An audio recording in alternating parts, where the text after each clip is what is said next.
ayadoo sidaas tahay haddana caqabadihii hore u jiray waxa uga daray waxa weeye maantay hogaanka joogaahi asagu wuxuu la yimid inuu u dagaalamo in dalku uu noqdo dal meel dhex laga xukumo oo central government ama unitary wax la yiraahdo uu yeesho oo laga guuro hanaanka federaalka ahayd oo la soo baabiyo oo hay'adihii iyo dawladihii xubnaha ka ahaa ee soo dhismay meesha laga saaro waxaana marxaanti ugu filan wixii Jubbaland ka dhacay oo aynu u wada joognay waxa marxaanti ugu filay wixii Galmudug ka dhacay oo xaaladeeda aynu ogeyn wixii ka taagnaa oo faragelinta lagu sameeyay intii la ekay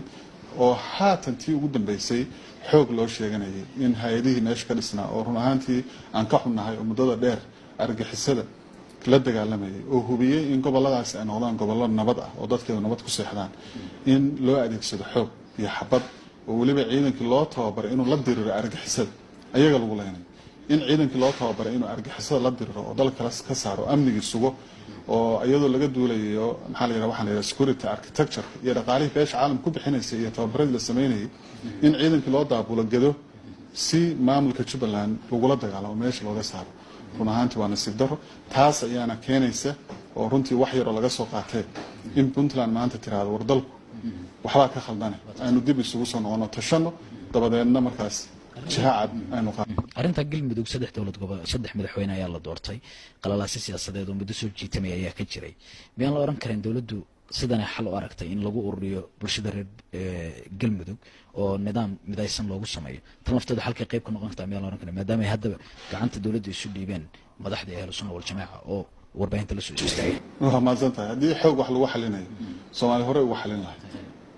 rejimkii siyaad barraa isku dayay dadkii caraysnaa ee jamaahadii abuurmay inuu xoog ku muqunay waa u suurtagelay waa la socotaa taas ayaa waxay ka laftay maanta dalka inuu kala googo'o oo qaybo ka mid ah ay sheeganayaan inay rabaan inay kala baxaan midnimadii Soomaaliya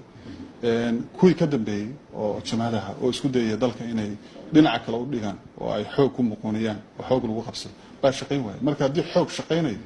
xoog hore u shaqayn lahaa waxaan kaloo rabaa inaan xusno marka laga hadlayo meelaha qaarkood inaynu wada ognahay maanta inaan aysan awood meel ku urursanayn waxaan dareemaysaa dadku in ay ka daaleen colaadi oo daneynayaan dawladnimo iyo dib u heshiisiin maanta dawladda dhexe ee federaalka mas'uuliyiinteeda waxyaalihii sida gaarka looga sugayay waxay ahayd oo mandate-kooda ama laga filayay dhamaystirka dastuurka oo waxyaalaha runtii aadka u taagnaa ahaa oo soo jiitamay